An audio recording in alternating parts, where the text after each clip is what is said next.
ব্যাপক প্রচারণায় জমে উঠেছে ভোটের মাঠ। নানা আশ্বাসের ফুলঝুরিতে ভোটারদের মন জয় করার চেষ্টা করছেন প্রার্থীরা। জামায়াত ও এনসিপির মনোনীতরা দাপটে প্রচার চালালেও নতুন এক সমস্যার মুখোমুখি হয়েছে বিএনপি। প্রতীক বরাদ্দের পরও জোট ও বিদ্রোহী ইস্যুকে ঘিরে তৈরি হয়েছে অসন্তোষ। বিদ্রোহীদের কারণে বিএনপির দুর্গগুলো দুই ভাগে বিভক্ত হয়ে পড়েছে, যার ফলে অর্ধেকের বেশি আসন জামায়াতের হাতে চলে যেতে পারে বলে মনে করছেন বিশ্লেষকরা।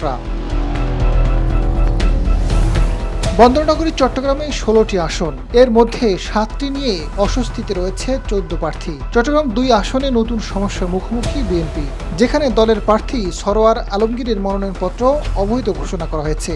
শেষ পর্যন্ত আপিল বিভাগের আদেশ বহাল থাকলে জামায়াতের নুরুল আমিন সহজ জয় পেতে পারেন। চট্টগ্রাম ৪ আসনে ১,৭০০ কোটি টাকা ঋণ খেলাপি বিএনপির আসলাম চৌধুরীর। প্রথমে তার প্রার্থীরা বাতিল হলেও আপিলে টিকে গেছে।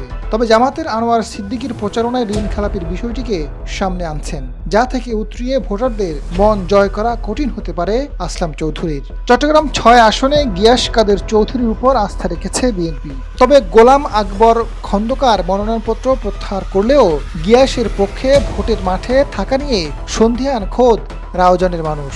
ফলে সুবিধা অবস্থানে রয়েছেন জামায়াতের মোহাম্মদ শাহজাহান মঞ্জু। চট্টগ্রাম ৮ আসনে অবশ্য ভিন্ন চিত্র।